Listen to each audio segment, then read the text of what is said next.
there, my name is PolishLynx, and let's see what Seduce Me, the Otome, will bring us here. Well, we are on a kind of date right now with Naomi. Hopefully it's a date. I hope so. Okay, Naomi must have snapped out of her trance. She fanned herself and tried to calm down from whatever was on her mind. No, I'm fine. Really. Just a little warm, that's all. Naomi brought her latte up to her mouth and began to drink, practically chuck it down. It was actually kind of cute how flustered she got from a simple statement. I giggled quietly to myself before sipping on my latte. Naomi and I eventually lost track of time and wound up chatting until late afternoon, when the cafe wasn't hopping. Lily would join us and we'd talk about silly things like TV shows or movies. Oh, wow. It's getting late. I gotta get home or my mom will flip. Okay. Would you like a ride home? That would be great, thanks. We quickly headed out with Naomi driving me home. It was nice to be alone with her rather than have the explosive Suzu around. I preferred Naomi's calm logic anyway. The remainder of the night passed by, surprisingly uneventful. The boys continued to train with each other but were kind enough to stop and make me dinner. I was glad for that. Unsurprisingly, the food was perfect, but it felt a little empty without the boys to eat with me. They most likely had already eaten, but still, I felt lonely. I couldn't let it bother me. I ate and went back to my room to study and sleep. Surprisingly, I felt good going to bed that night. I felt like I could have a peaceful sleep after the previous rough nights I had. I felt good. I drifted asleep and woke up almost flawlessly the next morning. No grogginess, no aches, perfectly energized and bright-eyed. Man, how long has it been since I got that much good sleep? I looked to my alarm clock. I woke up 10 minutes before my alarm. Well, I must be lucky today. Karma owed me some luck. After all I had gone through in merely a handful of days, I deserved to get some good luck. Ecstatic for the day ahead, I turned off my alarms before they could ring and got dressed. However, my phone started to quickly buzz from an incoming text. Who's texting me this early? Yo, Anderson! You're carpooling with us from now on. We're not letting you waste your money on a bus. Get ready and be at your gate at 7 stat. I smiled. My friends were the best. I couldn't drive yet and I didn't have a car, so it was awesome that my friends would let me carpool. I checked the time, 6:30. Perfect, I can eat some breakfast before they come. I packed my bag and carried it downstairs in the kitchen. I quickly made myself coffee and toast, and not having time for anything big, I let out a soft sigh in happiness as I sipped my coffee. I felt great and I felt like nothing could stop me today.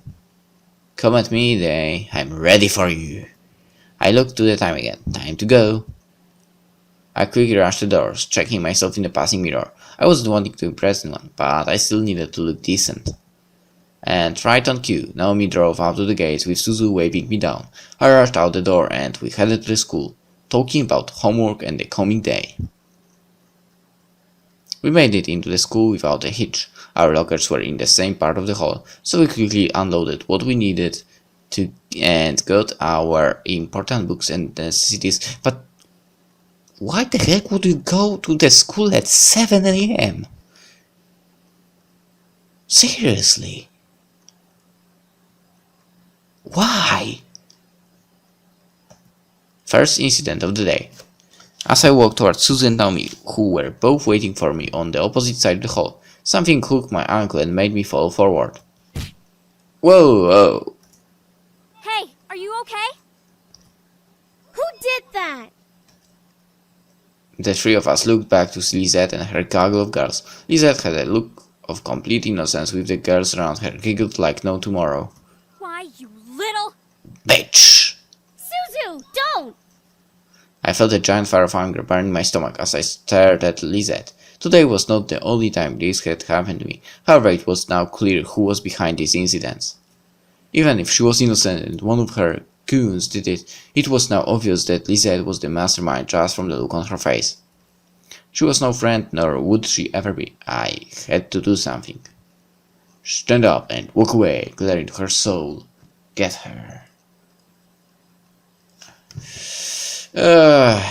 Well, she has a build of a man, so So, stand up and walk away. Nope. I was going to bring myself to her level. She was a bully, but I was not going to let her get to me. I had to be stronger than her, and only then I would have beaten her. I stood up and brushed myself off, pretending nothing had happened. Anderson, you okay? That was a pretty bad fall. Yeah, I'm fine. A fall like that is nothing. I merely smiled at them, not wanting to let them know the pain rushing through my body from the fall. My arms were quaking, my shoulders were pulsing, but I remained content-faced. I quickly gathered up my belongings and nodded to my two friends. Go on, we'll be late for history. Suzu and Nomi looked at each other before frowning and nodding to me. Nomi and Suzu flanked me as we began to walk to class, away from the gaggle of bullies. As we walked, I could barely see Suzu flipping the middle finger to the group behind us from the corner of my eye. Friggin' bunch of Lisette feet lickers. That's gross, Suzu. That's so true. It's true. It's all OMG! Lisette is the best! Let's follow her around because we obviously don't have lives. I agree with that. Naomi and I could not help but laugh. The group behind us, however, did not like Suzu's words. At least my dad doesn't screw around in the black market to keep a stupid casino running. Ooh, you are dead. Suzu stopped. Naomi and I stopped as well to look back at Suzu, who was completely red in anger. Suzu slowly turned, head to the group, glaring daggers at them. Fuck did you just say? I had to act fast. I placed my head on Suzu's shoulder and gripped tightly, knowing she could try to push my hand away. Suzu, they're not worth it. Let's just go. No, I think it's about time we taught them some manners. Suzu. I looked at Lisette and her group. Lisette had a widely amused smile on her face, which irked me to no end. Nevertheless, I knew that fighting wasn't going to get us anywhere. Use the magic, you know! Let's go. I grabbed Suzu by the shoulder roughly, pulling her back to Naomi and me. Suzu tried to step forwards to the group, but Naomi held out onto her other shoulder. We held to Suzu, who fought against our hands as we marched to class. Surprisingly, the rest of the school day went off without another incident. I went to my classes, had lunch, and was anxious to get home. As the bell rang for school to end, I felt my phone vibrate in my pocket. A text from Dad. I'll be picking you up today. Make sure you're ready to go when I get there. That's kind of surprise. I quickly headed back to my locker and got my things before waiting for Naomi and Suzu. Hey, are you ready to go? Actually, my dad is picking me up. Really? Okay, I guess that kind of makes sense. We'll drive home together next time. Tell your dad that we've got you covered from now on. Yeah, okay, right? Even when I laughed, something didn't seem right. My dad texted me to say this. Why was he going to pick me up? Had I done something wrong? I didn't know.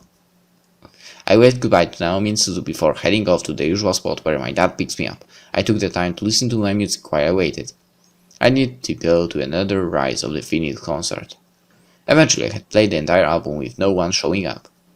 What the hey, that's never late, especially not this late.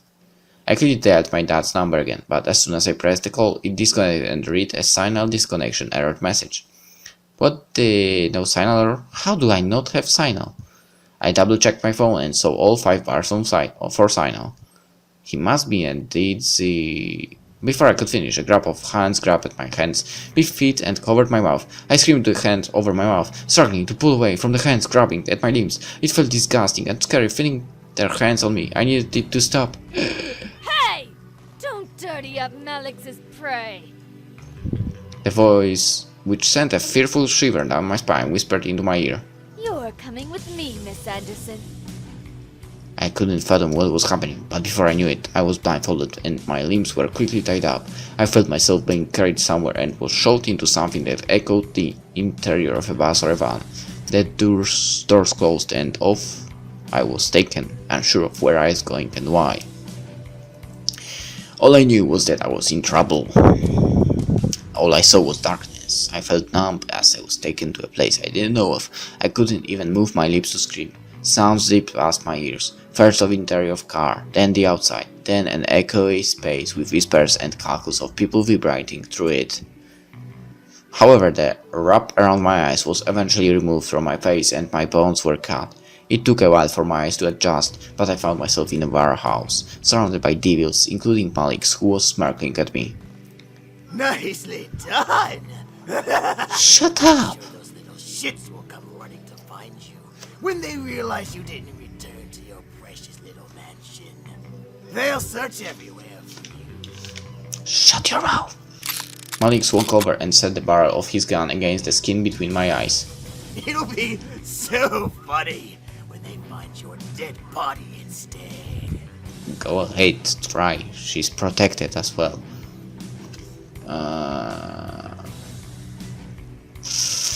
Fight! No way this was happening. No way I was going to let myself be a victim of this.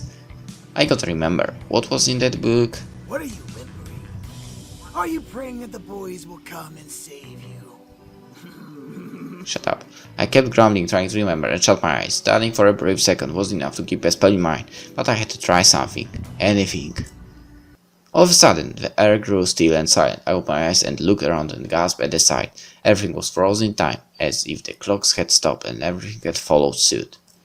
What the? At first I instantly wanted to move, but my feet were glued to the ground. I guess I couldn't change time and escape from where I was, but I was still lost. What was I supposed to do? A soft whiz of wind made me turn to a floating light purple orb. I stared as it glowed, giving off a warm feeling. For some reason, this thing made me feel happy and content, despite the situation I was in. My heart felt like crying, yet I didn't know why. It couldn't have been. Grandfather? As I muttered, the orb slowly grew and faded into the spirit of my grandfather from when I last saw him. I stared up at him, completely shocked that I was correct and that his form was standing in front of me. I guess it was a good idea to bring the Incubi here after all. Eh? What? Is it really you? What do you mean? My grandfather smiled before patting my head gently. I couldn't feel it, but I knew he tried. So I closed my eyes, in acknowledgement before looking at him again. Sweetie, I'm sorry for not telling you. But I didn't know if you were ready to know. What? That you handled demon magic? Yes.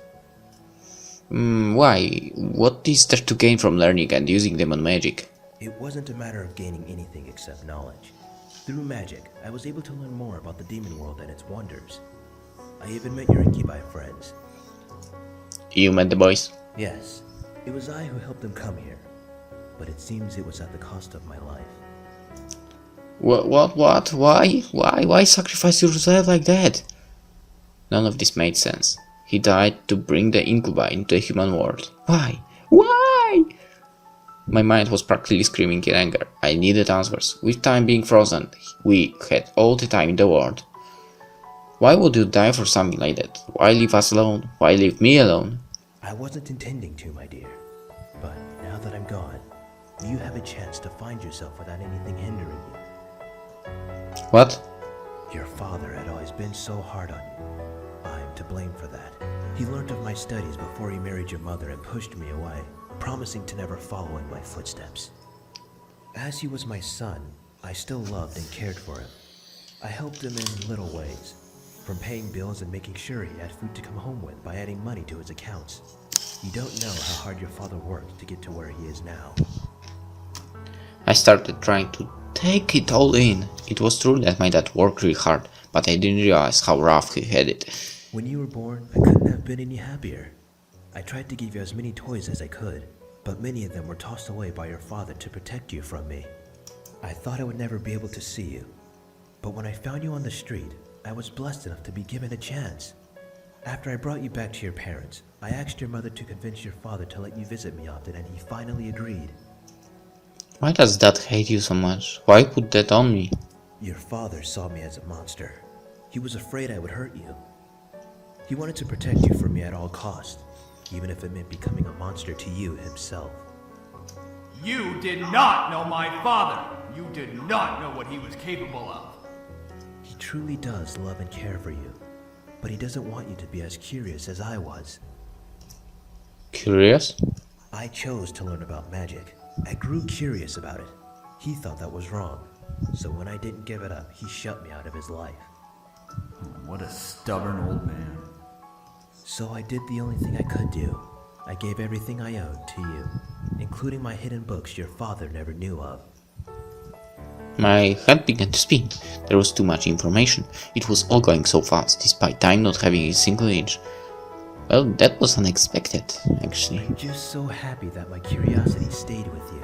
Curiosity killed the cat. So my grandfather met the Incubi. That seemed so surreal. I could hardly believe it. Yet, here was the spirit of my grandfather telling me. It was almost like a dream. So we introduced them to the human world? That's right. I told them about the wonders of our world, and they all wanted to come to experience it. So I helped them come over and gave them everything they needed. They traveled everywhere, and I helped them as they learned more about humans. Then, I suddenly stopped breathing. I don't know why, but I believe it was because my time was up. After I died, the boys tried to come back. However, Mallets attacked them instantly when they crossed his path. I used the last bit of my strength to guide them to the estate so they had a place to stay to heal. So that's why they were in the house. But they said they didn't know about the house belonging to anyone. I never told them it belonged to anyone. I merely told them to head to the estate for shelter until they could learn to live on their own. If the estate was meant for them, why give it to me? I never knew your father would move you in so quickly. Even still, you managed to learn of them and learn of the demon world. You even were curious enough to study the magic. Why not teach me when I visited? You were too young to understand. I was hoping that you would make the choice to learn on your own when you were ready to handle it. And you did. I'm so proud of you. What are you saying? I've barely begun reading it. I don't remember anything. I will help you remember. Eh? Then my grandfather gently bent down against my forehead. All at once, my mind began to fill with spells and the history of arcane magic, the demon world, and everything my grandfather had known.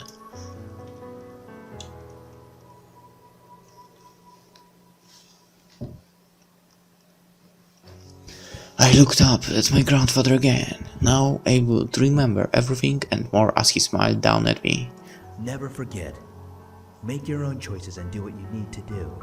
Don't let someone determine your life for you. If you decide to never look at magic again, I'll understand. But now at least you know it's there. Wise. My grandfather then patted my head before turning and walking away. I tried to follow after, still unsure and lost as ever, but my feet remained stuck to the floor. Wait, please! He didn't turn back and he didn't stop walking. Soon he vanished past the wall, leaving me alone once again. I gritted my teeth, trying not to cry. My mind was filled with both the power to defend myself and a large amount of confusion I could never hope to shake off. I could feel the air around me start to move again, so I tied my hands into fists, trying to push away my concerns. I had to remember. I was Malik's captive. I had to escape. After I escaped, I could figure out my life.